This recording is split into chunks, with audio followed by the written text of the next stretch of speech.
तो hello student. तो आज की इस वीडियो में हम देखने वाले हैं टेंस। इससे पहले हमको पढ़ना था वर्ब, लेकिन इसको जो पहले टेंस पढ़ा रहे हैं, टेंस इसलिए पढ़ा रहे हैं कि वर्ब जो है अच्छे से आप लोग को समझ में आए जब पढ़ाया जाए। तो चलिए आज की इस वीडियो में टेंस देखते हैं, टेंस क्या होता है, इसके कितने प्रकार होते हैं तथा सभी जो प्रकार होते हैं उनके प्रकार को भी पढ़ेंगे। तो सबसे पहले समझते हैं कि टेंस क्या होता है। तो टेंस वह होता है जो हमें बताता है कि कोई भी जो काम करते हैं हम, वो कौन से समय में हुआ है और कब हुआ है। तो ये इसकी जो जानकारी देता है वो कौन देता है? टेंस। टेंस का मतलब होता है काल या समय। क्या होता है? काल या समय होता है। यानी कि जिससे क्या हमको पता चलता है? समय पता चलता है। जो भी हम कार्य करते हैं, जैसे मान लीजिए अभी हम पढ़ रहे हैं, तो ये किस समय में पढ़ रहे हैं, इसकी जो जानकारी देगा वो कौन देगा? टेंस देगा। तो वही आज की इस वीडियो में हम पढ़ने वाले हैं, टेंस क्या होता है तथा जो हम कार्य करते हैं वो कौन से समय में करते हैं, कब करते हैं, ये सब की जो जानकारी देता है वो टेंस देता है। चलिए आगे पढ़ते हैं। आगे है टेंस के 3 प्रकार होते हैं। कितने प्रकार होते हैं? टेंस के 3 प्रकार होते हैं। पहला है present indefinite tense, present tense. दूसरा है पास्ट टेंस। तीसरा है फ्यूचर टेंस। यानी कि जो प्रेजेंट टेंस होता है, प्रेजेंट टेंस का मतलब होता है वर्तमान काल, और जो पास्ट टेंस होता है भूतकाल होता है। फ्यूचर टेंस का मतलब भविष्य काल। तो प्रेजेंट टेंस जो होता है वर्तमान काल का मतलब ये होता है कि जो चीजें तुरंत हाल ही में, जो कोई घटनाएं होती हैं, जैसे कोई हाल ही में घटना हो रही है, जैसे अभी प्रेजेंट टाइम में तुरंत वर्तमान काल में कोई घटना हो जाए, तो किस टेंस में आएगा? प्रेजेंट टेंस में। और पास्ट टेंस में कौन सा आएगा? जो बीत गया है, जैसे जो हम पिछले दिन क्या कर चुके हैं, उसके पहले दिन क्या कर चुके हैं, ये सब किस में रहता है? भूतकाल में। और फ्यूचर टेंस का मतलब होता है भविष्य काल। इसका मतलब जो हम आने वाले समय में सोचते हैं कि ये काम करेंगे, आगे चल कर के हम वो काम करेंगे, या जो आने वाली घटनाएं होती हैं वो सब किस में होती हैं? भविष्य काल में। तो उम्मीद करते हैं कि आप लोग को ये तीनों टेंस समझ में आ गया होगा। प्रेजेंट टेंस क्या होता है, पास्ट टेंस क्या होता है और फ्यूचर टेंस। तो चलिए आगे बढ़ते हैं। तो जो प्रेजेंट पास्ट फ्यूचर होता है, इसके भी प्रत्येक के चार चार भाग होते हैं। कितने भाग होते हैं? चार चार भाग होते हैं। चलिए उसको देखते हैं कि जैसा पहला है प्रेजेंट टेंस। तो प्रेजेंट टेंस के कितने भाग हैं? चार भाग हैं। कौन कौन से हैं? चलिए उसको देखते हैं। सबसे पहला है प्रेजेंट इंडिफिनिट टेंस। क्या है? Present indefinite tense. दूसरा है प्रेजेंट कॉन्टिन्यूअस टेंस। तीसरा है प्रेजेंट परफेक्ट टेंस। चौथा है प्रेजेंट परफेक्ट कॉन्टिन्यूअस टेंस। तो इसका मतलब समझ लेते हैं क्या होता है। प्रेजेंट इंडिफिनिट टेंस का मतलब होता है अनिश्चितकालीन वर्तमान काल। क्या होता है? अनिश्चितकालीन वर्तमान काल। आप लोग लिख लेना, अनिश्चितकालीन वर्तमान काल। आगे जो प्रेजेंट कॉन्टिन्यूअस है, तो प्रेजेंट कॉन्टिन्यूअस का मतलब होता है अपूर्ण वर्तमान काल। क्या होता है? अपूर्ण वर्तमान काल। आगे है प्रेजेंट परफेक्ट टेंस। तो प्रेजेंट परफेक्ट टेंस का मतलब होता है पूर्ण वर्तमान काल। क्या होता है? पूर्ण वर्तमान काल। आगे है प्रेजेंट परफेक्ट टेंस। तो दोनों आप लोग इसमें देख सकते हैं, परफेक्ट और कंटिन्यूअस दोनों आ रहा है, तो इसका मतलब हो जाएगा पूर्ण अपूर्ण। क्या हो जाएगा? पूर्ण अपूर्ण वर्तमान काल। तो ये प्रेजेंट टेंस के चार भाग होते हैं। इसी प्रकार जो है पास्ट टेंस का भी होगा और फ्यूचर टेंस का भी होगा। तो चलिए यहाँ पे सिंपल सा बताते हैं कि आप लोग ये चार भाग कैसे याद रख सकते हैं।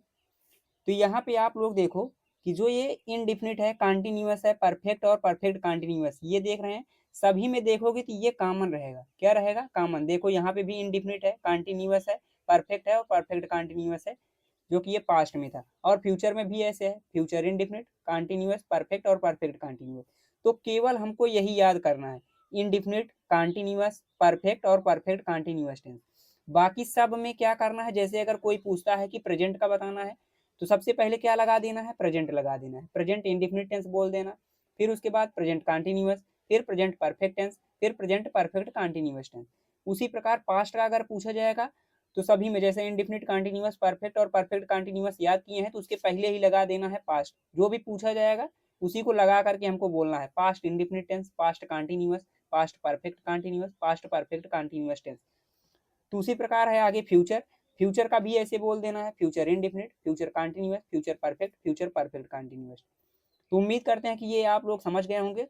तो प्रत्येक के चार चार भाग हैं, आप लोग याद कर लेना, और सभी में वही रहेगा। जैसे यहाँ पे हिंदी इसकी जो बताई, जो बताए हमने, प्रेजेंट इंडिफिनिट का मतलब अनिश्चितकालीन वर्तमान काल, वैसे इसमें भी हो जाएगा पास्ट इंडिफिनिट में अनिश्चित भूतकाल। क्या हो जाएगा? पास्ट का मतलब भूतकाल होता है, इसलिए यहाँ पे लास्ट में क्या लग जाएगा? भूतकाल। तो वैसे इसमें भी चेंज कर देना है। तो चलिए बारी बारी से सभी को समझते हैं कि प्रेजेंट इंडिफिनिट टेंस क्या होता है, present continuous, present perfect tense, present perfect continuous. यानी कि जो ये 12 टेंस आप लोग देख रहे हैं, तो इन सभी को हम बारी बारी से पढ़ेंगे। तो चलिए आज की इस वीडियो में हम देखेंगे प्रेजेंट इंडेफिनिट टेंस के बारे में। तो यहाँ पे आप लोग देख सकते हैं सबसे पहला क्या है आपका प्रेजेंट टेंस है। क्या है? प्रेजेंट टेंस है। तो इसके बारे में सबसे पहला भाग है प्रेजेंट इंडेफिनिट टेंस। क्या है? Present indefinite tense. तो यहाँ पे याद रखना कि जब भी प्रेजेंट इंडेफिनिट टेंस में रहेगा तो उसको हम कैसे पहचानेंगे कि ये प्रेजेंट इंडेफिनिट टेंस में है। तो चलिए इसके बारे में समझ लेते हैं कि इसकी जो पहचान होती है, इसकी पहचान है कि इन वाक्यों के अंत में, इन वाक्यों के अंत में क्या क्या रहेगा? ता है, ती है, ते है, ताहू आदि शब्द आते हैं। क्या क्या रहेंगे? ता है, ती है, ते है और ताहू आदि शब्द आएंगे। जैसे कि आप लोग एग्जाम्पल देख सकते हैं। एग्जाम्पल है आपका राधा खाना खाती है। क्या है? राधा खाना खाती है। यहाँ पे आप लोग लास्ट में देखोगे क्या आएगा? ती है। तो यहाँ पे बताया गया है ती है, इसका क्या है? पहचान है। तो ये किस टेंस में है? प्रेजेंट इंडेफिनिट टेंस में है। उम्मीद करते हैं कि आप लोग को समझ में आ रहा होगा। तो जैसे कि यहाँ पे हमने पहचान ये बताया कि इन वाक्यों के अंत में ही बोला जा रहा है, ना कि शुरू में, ना कि बीच में। इन वाक्यों के अंत में ता है, ती है, ते है, ताहू आदि शब्द आते हैं। तो किस टेंस में होता है? प्रेजेंट इंडेफिनिट टेंस में। तो यहाँ पे देखो राधा खाना खाती है तो इसके लास्ट में क्या आया? ती है। तुम खेलते हो, इसके लास्ट में ते है। मैं जाता हूँ, इसके लास्ट में ताहू आदि शब्द आ रहे हैं। तो ये क्या हो गया? प्रेजेंट इंडेफिनिट टेंस हो गया। क्या हो गया? Present indefinite tense. तो यहाँ पे अब हमको पढ़ना है प्रेजेंट इंडेफिनिट टेंस में कितने प्रकार के सेंटेंस बनाए जाते हैं। कितने प्रकार के? 3 प्रकार के बनाए जाते हैं, याद रखना आप सभी। पहला है अफर्मेटिव। क्या है? अफर्मेटिव है। इसके बाद दूसरा है आपका निगेटिव। क्या है? निगेटिव है। तीसरा है आपका इंट्रोगेटिव। क्या है? इंट्रोगेटिव है। तो चलिए सबसे पहला देखते हैं कि अफर्मेटिव सेंटेंस क्या होते हैं। तो चलिए देखते हैं। तो सबसे पहले यहाँ पे आप लोग को कुछ नियम याद करना है। तो नियम भी आप लोग को याद कर लेना और लिख लेना है। सबसे पहला नियम है इसमें का कि सिंगुलर नंबर तथा ही, सी, इट तथा नाम के साथ क्या करेंगे? वर्ब में, वर्ब की फर्स्ट फॉर्म में क्या करेंगे? यस या ईएस लगाएंगे। क्या करेंगे? यस या ईएस लगाते हैं। दूसरा रूल ये कहता है कि आई, वी, यू, दे तथा प्लूरल नंबर के साथ वर्ब में यस या ईएस का प्रयोग नहीं करते हैं। तो चलिए इसको थोड़ा सा समझा देते हैं आप लोग को। चलो एक ब्लैंक पेज ले लेते हैं पहले। जैसे कि यहाँ पे हमने ले लिया एक ब्लैंक पेज। तो इसमें कहा क्या गया? पहले रूल में ये कहा गया कि जो आपका सिंगुलर होगा, क्या होगा? सिंगुलर। सिंगुलर का मतलब होता है एक वचन। क्या होता है? एक वचन। और साथ ही साथ बोला गया ही, सी, इट तथा नाम। क्या बोला गया? ही, सी, इट तथा नाम। ये चारों चीज। और साथ ही साथ यहाँ पे सिंगुलर बोला गया कि जो भी चीजें सिंगुलर होगी, पहले तो आप लोग ये जान लो कि ही, सी, इट तथा नाम ये क्या है? सिंगुलर है। लेकिन जो नाम होता है, नाम कॉमन होता है। क्या होता है? कॉमन होता है। यानी कि ये सिंगुलर भी होता है और प्लूरल भी होता है। नाम में जो है, नाम सिंगुलर भी होता है और प्लूरल भी होता है। तो याद रखना यहाँ पे दूसरा रूल भी बताया गया था कि आई, बी, यू, दे तथा प्लूरल नंबर के साथ हम वर्ब में यस या यस का प्रयोग नहीं करते हैं। तो पहले यहाँ पे सिंगुलर के साथ समझो कि यस या यस का जो प्रयोग करते हैं, तो यस या यस का प्रयोग किसमें करते हैं? पहले वर्ब में करते हैं, याद रख लेना। यहाँ पे ही का मतलब वह होता है, सी का मतलब वह होता है लेकिन सी लड़के के लिए और ही लड़के के लिए। इट का मतलब यह होता है। नाम तो आप लोग समझते ही हैं। नाम से ही यहाँ पे सिंगुलर और प्लूरल को पहचानना है। जैसे नाम अगर है, नाम में अगर एक लोग हैं, यानी कि एक व्यक्ति या वस्तु या कुछ भी होगा, अगर एक लोगों की बात की जाएगी तब वो किसमें होगा? सिंगुलर में होगा। किसमें होगा? सिंगुलर में होगा। तब हम वर्ब में यस या ईएस का प्रयोग करेंगे। ये वर्ब में क्या करेंगे? फिर यस या ईएस का प्रयोग करेंगे। वहीं अगर प्लूरल होगा, क्या होगा? प्लूरल, जैसे कि आई, बी, यू, दे तथा क्या होगा? Plural number. तथा प्लूरल नंबर का जो नाम होता है, क्या होता है? नेम। तो याद रखना आई मतलब मैं, आई मतलब मैं, बी मतलब हम, यू मतलब तुम, दे मतलब वह। जब भी ये सभी शब्द मिलेंगे आप लोग को तो वो समझ लेना क्या है? प्लूरल है। क्या है वो? प्लूरल है, याद रखना। यानी क्या है? बहुवचन। क्या है? बहुवचन है। तो इन सब के साथ क्या करना है हमको? यस या यस का प्रयोग नहीं करना है। क्या करना है? नॉट यूज, यानी कि यस या यस का प्रयोग नहीं करना है। और नाम जैसे प्लूरल क्या होता है? प्लूरल में जैसे एक से अधिक, 1+1, यानी कि 2 लोग हो जाएं, 3 लोग हो जाएं, 4 लोग हो जाएं, तो ये सब क्या हो जाएगा? प्लूरल हो जाएगा। तो इन सब के साथ हमको यस या यस का प्रयोग नहीं करना है। तो चलिए यही यहाँ पे समझाया गया था। चलिए यहाँ पे फिर से रूल देखते हैं। तो एक बार फिर से रूल देख लो, अगर लिखना चाहो तो लिख सकते हो या स्क्रीनशॉट लेना हो तो स्क्रीनशॉट ले लो। तो यहाँ पे आप लोग समझो कि यहाँ पे कहा गया कि सिंगुलर नंबर के साथ ही, सी, इट तथा नाम के साथ वर्ब की फर्स्ट फॉर्म में यस या यस लगाते हैं। आई, बी, यू, दे तथा प्लूरल नंबर के साथ वर्ब में यस या यस का प्रयोग नहीं करते हैं। तो यहाँ पे चलिए स्ट्रक्चर समझते हैं। स्ट्रक्चर क्या है? स्ट्रक्चर वह होता है जो आपका जैसे ट्रांसलेट, जैसे ये यहाँ पे वाक्य दिए गए हैं तो इसका ट्रांसलेट हम इंग्लिश में करेंगे तो किसके अनुसार? स्ट्रक्चर के अनुसार ही करते हैं। तो वही यहाँ पे स्ट्रक्चर लिखा गया है।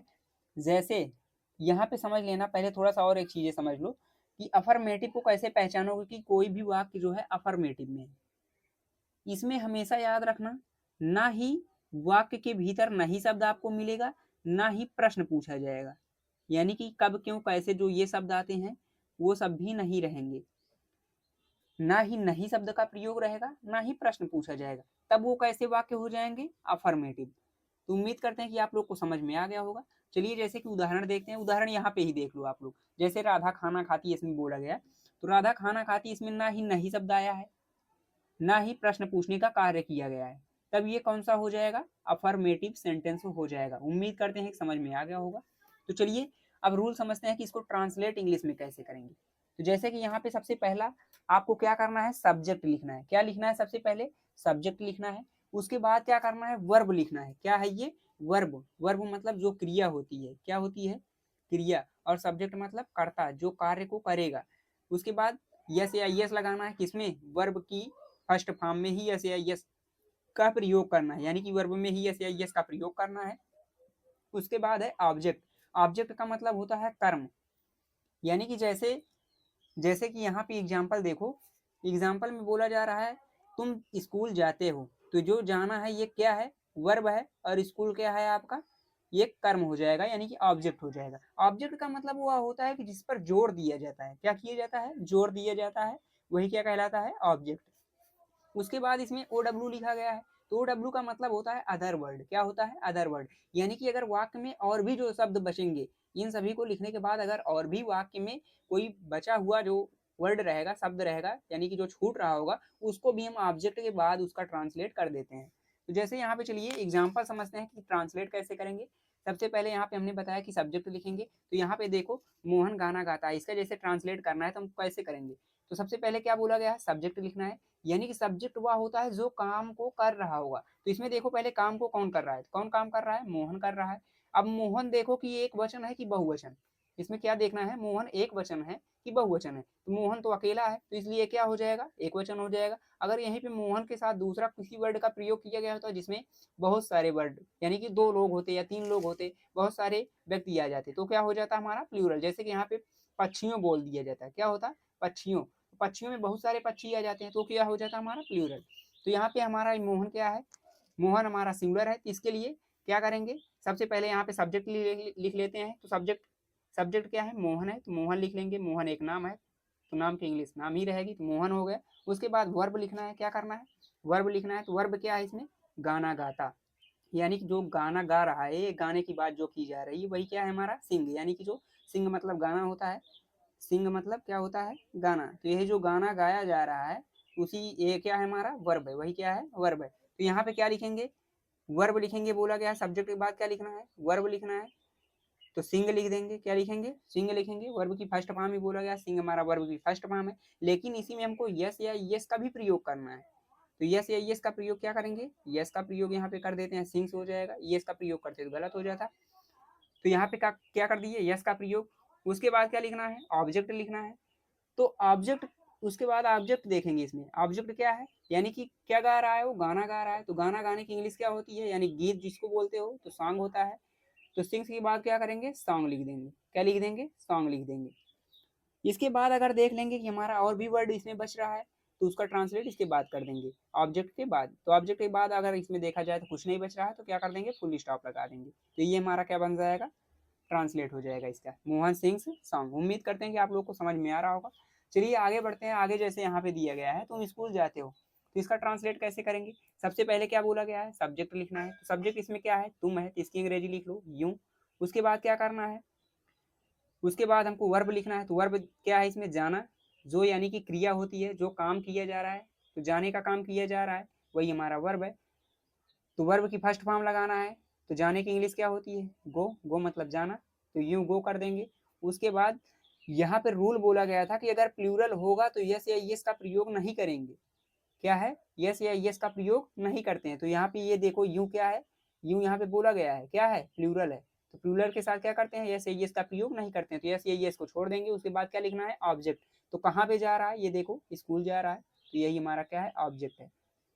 तो यानी कि स्कूल हो जाएगा। उसके बाद देखो अब इसमें कुछ बच रहा है? नहीं बच रहा है, तो यहाँ पे क्या कर देंगे? फुल स्टॉप, यानी कि यू गो स्कूल। लेकिन याद रखना, अगर कहीं पे जाने की बात की जाती है, जैसे कोई प्लेस वगैरह है, तो उसके पहले हमको टू का इस्तेमाल कर देना होता है। क्या होता है? टू का इस्तेमाल। तो यहाँ पे क्या कर देंगे? गो के बाद टू का इस्तेमाल कर देंगे, यू गो टू स्कूल। ये अब हमारा क्या हो गया? ट्रांसलेट हो गया। तो चलिए ऐसे आगे करना है। आगे जैसे यहाँ पे है मैं प्रयागराज जाता हूँ। क्या है? मैं प्रयागराज जाता हूँ। तो इसका ट्रांसलेट कैसे करेंगे? तो सबसे पहले क्या लिखना है? सब्जेक्ट लिखना है। सब्जेक्ट क्या है हमारा? आई है, यानी कि मैं। इसके बाद क्या करना है? वर्ब लिखना है। तो आई के बाद क्या करेंगे? वर्ब हमारा जाना है, तो आई के बाद गो। गो यानी कि गो में यस या यस वर्ब में बोला जाता है, यस या यस का प्रयोग करना है। तो यस या यस का प्रयोग हमको प्लूरल में नहीं करना होता, तो ये हमारा प्लूरल है, तो इसलिए यस या यस का प्रयोग यहाँ पे नहीं करेंगे। तो अब यानी कि ये कहाँ जा रहा है? जो ऑब्जेक्ट है हमारा क्या है? प्रयागराज है। तो यहाँ पे क्या हो जाएगा? आगे प्रयागराज। लेकिन उसके पहले बोला गया है कि अगर कहीं पे जा रहा है, स्थान का नाम है, तो उसके पहले टू लगा देंगे। उसके बाद लिखेंगे गो टू प्रयागराज। इसके बाद देख लेंगे अगर कोई छूट रहा है तो उसके बाद लिख देंगे, यानी कि जो अदर वर्ड यानी कि ऑब्जेक्ट के बाद जो हमारा होगा उसको लिख देंगे। तो ऑब्जेक्ट के बाद यहाँ पे कुछ भी नहीं बच रहा है तो फुल स्टॉप लगा देंगे। यही हमारा इसका ट्रांसलेट हो जाएगा इंग्लिश में। तो ये दोनों आप लोग जो सेंटेंस देख रहे हो वह मैदान में खेलते हैं, इसका ट्रांसलेट, और मैं विद्यालय जाता हूँ इसका ट्रांसलेट आप लोग को करके बताना है। तो कमेंट करके बताओ आप लोग कि इसका ट्रांसलेट क्या होगा।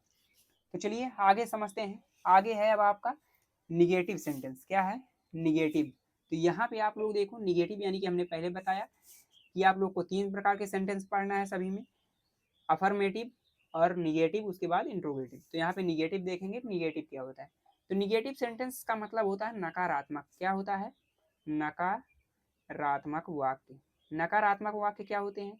नकारात्मक वाक्य का मतलब होता है जिसमें नहीं शब्द हो। क्या हो? नहीं शब्द आए। जैसे उसमें क्या होता था? नहीं शब्द नहीं आता था, लेकिन इसमें नहीं शब्द का प्रयोग किया जाएगा, और लेकिन प्रश्न पूछने का कार्य नहीं किया जाएगा। प्रश्न पूछने का कार्य नहीं किया जाएगा। नहीं, अगर प्रश्न पूछने का कार्य किया जाएगा तो दूसरा सेंटेंस हो जाएगा। तो यहाँ पे चलिए देखते हैं। सबसे पहला है इसका रूल, ही सी इट तथा नेम और सिंगुलर नंबर के साथ क्या करेंगे? Helping verb do does not का प्रयोग करते हैं। क्या करते हैं? Does not. यानी कि अब इसमें क्या करना है? हमको हेल्पिंग वर्ब भी इस्तेमाल करना है, लेकिन उसमें क्या करते थे? अफर्मेटिव में हेल्पिंग वर्ब का इस्तेमाल नहीं करते थे, लेकिन यहाँ पे करना है। तो हेल्पिंग वर्ब इसमें क्या है? ही सी इट तथा नाम के साथ और सिंगुलर नंबर होगा तो उसके साथ क्या करेंगे? डज नॉट हेल्पिंग वर्ब लगा देंगे। आगे है आई वी यू दे तथा प्लूरल नंबर के साथ क्या करते हैं? डू नॉट का हेल्पिंग वर्ब, यानी कि do not helping verb use करते हैं। हेल्पिंग वर्ब क्या यूज करेंगे? Do not. तो यहाँ पे स्ट्रक्चर देखो आप लोग, सब्जेक्ट प्लस डू या does plus not plus verb की first form plus object plus other word. तो यहाँ पे लिख लेना सब्जेक्ट प्लस डू या डज, फिर उसके बाद क्या लिखना है? नॉट लिखना है, फिर प्लस का चिन्ह लगा के आप लोग लिख लेना वर्ब की फर्स्ट फॉर्म। यहाँ पे हम भूल गए थे तो यहाँ पे ऊपर लिख दिए हैं वर्ब की फर्स्ट फॉर्म, फिर उसके बाद ऑब्जेक्ट लिखना है, फिर उसके बाद अदर वर्ड रहेगा, उसके बाद फुल स्टॉप। तो चलिए एग्जाम्पल के तौर पे समझते हैं। और यहाँ पे एक बात याद रखना, जो उसमें यस या यस वगैरह का प्रयोग करते थे उसको हमको यहाँ पे नहीं करना है निगेटिव में। केवल और केवल किसमें होगा? वो अफर्मेटिव में होगा। किसमें? अफर्मेटिव में। तो चलिए यहाँ पे एग्जाम्पल के तौर पे समझते हैं। तो आपका एग्जाम्पल है मैं घूमने नहीं जाता हूँ। तो इसका ट्रांसलेट कैसे करेंगे? सबसे पहले क्या लिखना है? बोला गया है सब्जेक्ट लिखना है, तो सब्जेक्ट सबसे पहले लिखेंगे। सब्जेक्ट क्या है इसमें? मैं, तो इसकी इंग्लिश आई। उसके बाद क्या लिखना है? डू या डज का प्रयोग करना है, यानी कि हेल्पिंग वर्ब का इस्तेमाल। तो आई जगह अगर प्लूरल है तो इसके लिए हम क्या करेंगे? डू का इस्तेमाल। उसके बाद नॉट का प्रयोग करना है तो नॉट लगाएंगे। तो जाना इसमें एक क्या है? हमारा वर्ब, यानी कि नॉट के बाद वर्ब का प्रयोग करते हैं, तो वर्ब क्या है इसमें? जाना। तो जाने की इंग्लिश क्या होती है? गो। उसके बाद ये कहाँ जा रहा है? घूमने के लिए जा रहा है, तो इसके लिए क्या लगाएंगे? फॉर लगाएंगे। उसके बाद क्या लिखेंगे? वाल्क, यानी कि जो हमारा ऑब्जेक्ट है। तो सबसे पहले हम क्या लिखे? सब्जेक्ट लिखे आई। उसके बाद डू नॉट का प्रयोग किए। डू नॉट का प्रयोग हम प्लूरल के साथ करते हैं, आप लोग को पता ही होगा। यहाँ पे बताया गया कि प्लूरल के साथ क्या करते हैं? डू नॉट का इस्तेमाल करते हैं, तो डू नॉट का इस्तेमाल किए। उसके बाद क्या लिखना होता है, वर्ब लिखना होता है। वर्ब हमारा क्या है, जाना, तो उसकी इंग्लिश लिखे गो। उसके बाद ये कहाँ जा रहा है, घूमने जा रहा है, तो यानी क्या लगाएंगे यहाँ पे, फॉर, यानी घूमने के लिए जा रहा है तो फॉर का इस्तेमाल यहाँ पे होगा। उसके बाद क्या लिखना है, ऑब्जेक्ट लिखना है। क्या लिखना है, ऑब्जेक्ट, तो क्या लिख दिए यहाँ पे, वाल्क। तो यहाँ पे क्या हो गया, ये हमारा ऑब्जेक्ट हो गया। उसके बाद अगर कोई वर्ड बच रहा है तो उसको अदर वर्ड में कर देंगे। तो यहाँ पे ये क्या हो जाएगा, इसका ट्रांसलेट हो जाएगा। चलिए आगे बढ़ते हैं। आगे जैसे अगला ट्रांसलेट, चलिए अगर नहीं समझ में आया होगा तो ये वाला ट्रांसलेट देखिए, यहाँ पे एकदम समझ में आ जाएगा। तो जैसे इसमें कहा गया है वह विद्यालय नहीं जाता है, तो इसका ट्रांसलेट कैसे करेंगे, सबसे पहले क्या लिखना होता है, सब्जेक्ट लिखना होता है। सब्जेक्ट लिखेंगे ही। उसके बाद क्या करना है, हेल्पिंग वर्ब का इस्तेमाल करना है। अगर हमारा प्लूरल है तो प्लूरल के साथ क्या करते हैं, डू डज, डू का इस्तेमाल करते हैं, डू नॉट का। अगर सिंगुलर है तो वहीं क्या करते हैं, डज का इस्तेमाल। तो ये सिंगुलर है तो इसके लिए क्या करेंगे, डज का इस्तेमाल करेंगे। उसके बाद क्या करना है, नॉट का इस्तेमाल करना है। उसके बाद क्या करना है, वर्ब लिखना है। तो वर्ब क्या है, गो, यानी कि जाना है, तो गो हो जाएगा। उसके बाद क्या करेंगे, ऑब्जेक्ट लिखेंगे। तो ऑब्जेक्ट कहाँ क्या है, विद्यालय, तो यानी कहीं जा रहा है तो उसके पहले हम क्या करेंगे, टू लगाएंगे, फिर लिखेंगे स्कूल। उसके बाद यहाँ पे कुछ बच रहा है तो उसके आगे लिख देंगे, अगर नहीं बच रहा है फुल स्टॉप लगा देंगे। ये हमारा ट्रांसलेट हो जाएगा। चलिए आगे बढ़ते हैं। आगे है, तुम अमेरिका में नहीं रहते हो, तो इसका ट्रांसलेट कैसे करेंगे, सबसे पहले क्या लिखना है, सब्जेक्ट लिखना है। सब्जेक्ट लिखिए यू। उसके बाद क्या करना है, अगर प्लूरल है तो डज का, सॉरी, डू का प्रयोग करना है, तो यहाँ पे डू नॉट का प्रयोग कर दिए। उसके बाद क्या लिखना होता है, वर्ब लिखना होता है। तो रहना क्या है, वर्ब है, इसकी इंग्लिश क्या होती है, लीव होती है, तो लीव लिख दिए। उसके बाद कहाँ ये रहता है, यानी कि ऑब्जेक्ट लिखना है।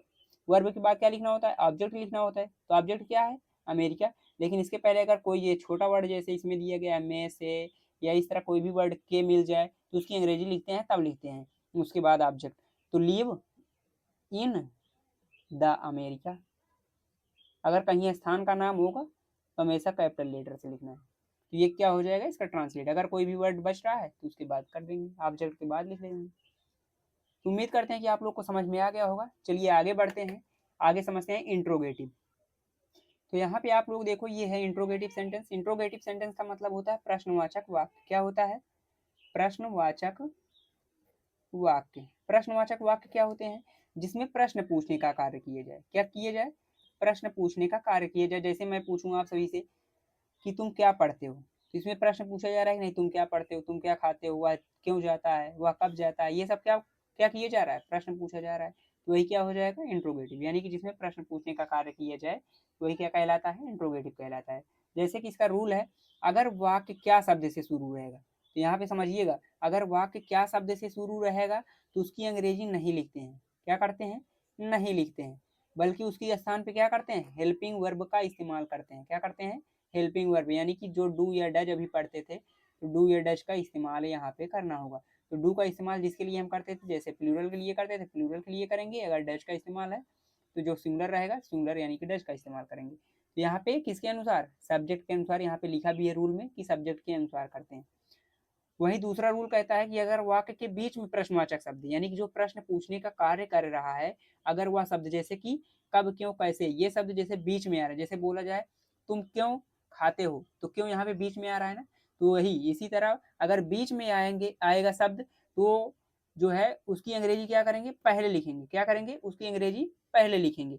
जैसे कि यहाँ पे अगला रूल तीसरा कहता है, अगर वाक्य में नहीं शब्द आए तो उसकी अंग्रेजी क्या करेंगे, सब्जेक्ट के बाद लिखेंगे। जैसे मान लीजिए नहीं शब्द का भी इसी में साथ साथ प्रयोग हो, प्रश्न भी पूछा जाए और साथ में नहीं शब्द, जैसे कि बोला जाए तुम क्यों नहीं जाते हो, तो क्यों के बाद देखो नहीं शब्द आ रहा है, तो नहीं शब्द आएगा तो उसकी अंग्रेजी कहाँ लिखेंगे, सब्जेक्ट, यानी जो कर्ता होगा, कर्ता के बाद ही हम नॉट का प्रयोग कर देंगे, याद रखना।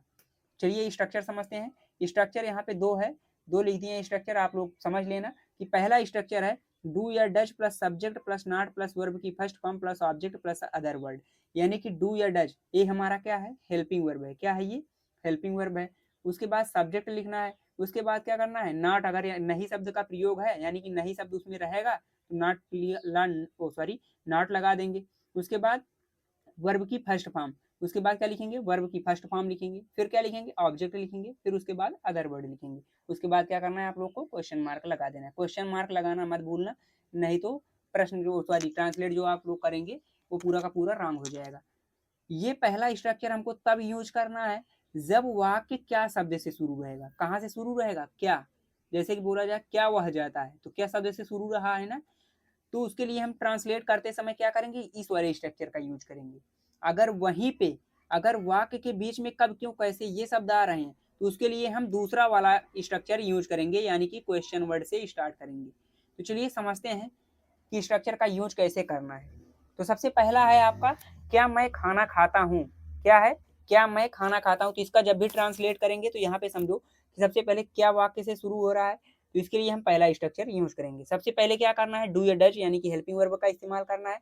किसके अनुसार, सब्जेक्ट के अनुसार। तो सब्जेक्ट इसमें क्या देखो, सब्जेक्ट पहले देखो, सब्जेक्ट क्या है, मैं है, तो मैं एक क्या है, प्लूरल है। क्या है, प्लूरल है। तो प्लूरल के लिए क्या करते थे, डू का इस्तेमाल। तो यहाँ पे सबसे पहले डू लिखेंगे। क्या लिखेंगे, डू लिखेंगे। उसके बाद क्या करना है, हमको सब्जेक्ट लिखना है, बोला गया है, तो आई लगा देंगे। अगर नहीं शब्द इसमें देखो वाक्य में है, तब नॉट का प्रयोग करेंगे, नहीं तो नहीं करेंगे। तो नॉट को छोड़ दो, यानी कि नहीं शब्द इसमें नहीं है तो नॉट को छोड़ दो। उसके बाद क्या लिखना है, वर्ब लिखना है। तो वर्ब क्या है इसमें, खाता। तो खाता की इंग्लिश क्या होती है, ईट, मतलब खाना होता है। तो ईट लिखेंगे, डू आई ईट। उसके बाद क्या लिखना है, ऑब्जेक्ट क्या खाता है, खाना खाता है। तो फूड मतलब भोजन, तो यहाँ पे फूड लिख देंगे। उसके बाद अदर वर्ड है तो अदर वर्ड लिखो, नहीं तो क्वेश्चन मार्क लगा दो। तो डू आई ईट फूड, ये क्या हो जाएगा, इसका ट्रांसलेट हो जाएगा। उम्मीद करते हैं कि आप लोग समझ गए होंगे। तो जैसे कि सबसे पहले क्या किया गया है, अगर वाक्य क्या शब्द से शुरू रहेगा तो डू का इस्तेमाल करेंगे, सॉरी डू का नहीं, पहले सब्जेक्ट देख लेंगे, उसके बाद डू या डज का इस्तेमाल, यानी कि हेल्पिंग वर्ब का इस्तेमाल करेंगे। अगर वाक्य क्या शब्द से शुरू रहता है तो उसकी अंग्रेजी नहीं लिखते हैं, बल्कि उसके स्थान पे हम हेल्पिंग वर्ब का इस्तेमाल करते हैं। तो हेल्पिंग वर्ब यहाँ पे हमने लगा दिए, किसके अनुसार, सब्जेक्ट के अनुसार। सब्जेक्ट हमारा प्लूरल था, इसलिए डू का इस्तेमाल। अगर यहाँ पे सिंगुलर होता तो हम डज का इस्तेमाल करते। उसके बाद कहा गया है नॉट का यूज करना है। तो नॉट का यूज हमको तब करना है जब वाक्य में होगा नहीं शब्द। तो इसमें नहीं शब्द नहीं है, तो इसलिए हमने इसको छोड़ दिए। उसके बाद वर्ब की फर्स्ट फॉर्म का यूज करना है। तो वर्ब इसमें क्या है, खाता है, तो यानी कि वर्ब की फर्स्ट फॉर्म यूज करना है। तो ईट मतलब खाना, तो ईट लगा दिए। उसके बाद क्या है, ऑब्जेक्ट लिखना है। तो ऑब्जेक्ट इसमें खाना है, तो फूड, यानी कि इसकी इंग्लिश हो जाएगी, तो वो लिख दी। उसके बाद अगर कुछ भी वर्ड इसमें बच रहा है तो उसके बाद हम लिख देंगे। तो यहाँ पे कुछ भी नहीं बच रहा है, कुछ नहीं लिखेंगे, क्वेश्चन मार्क का चिन्ह लगा देंगे, हमारा ट्रांसलेट बनकर कंप्लीट हो जाएगा। चलिए आगे दूसरा स्ट्रक्चर, सॉरी दूसरा ट्रांसलेट देखते हैं। दूसरा एग्जांपल है, वह खेलने क्यों जाता है। चलिए इसका ट्रांसलेट कैसे करेंगे।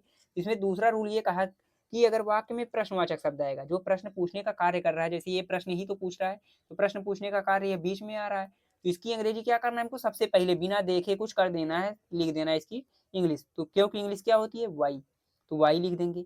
उसके बाद क्या करना है, डू या डैश का इस्तेमाल, यानी कि हेल्पिंग वर्ब का इस्तेमाल। हेल्पिंग वर्ब मतलब होता है सहायक क्रिया, जो इसको सहायता प्रदान करता है। तो वाई के बाद क्या करना है, डू या डैश का इस्तेमाल। तो देख लेना कि अगर ये सिंगुलर रहेगा तो डैश का इस्तेमाल, प्लूरल रहेगा तो डू का। तो वह क्या है, हमारा सिंगुलर है, तो इसके लिए हम क्या करेंगे, डैश का प्रयोग। तो वाई डैश। उसके बाद क्या करना है, सब्जेक्ट लिखना है। सब्जेक्ट क्या है, ही है, तो ही का इस्तेमाल। यहाँ पे देख लेना, अगर बॉयज के लिए है तो ही का, अगर गर्ल के लिए है तो सी का प्रयोग करेंगे।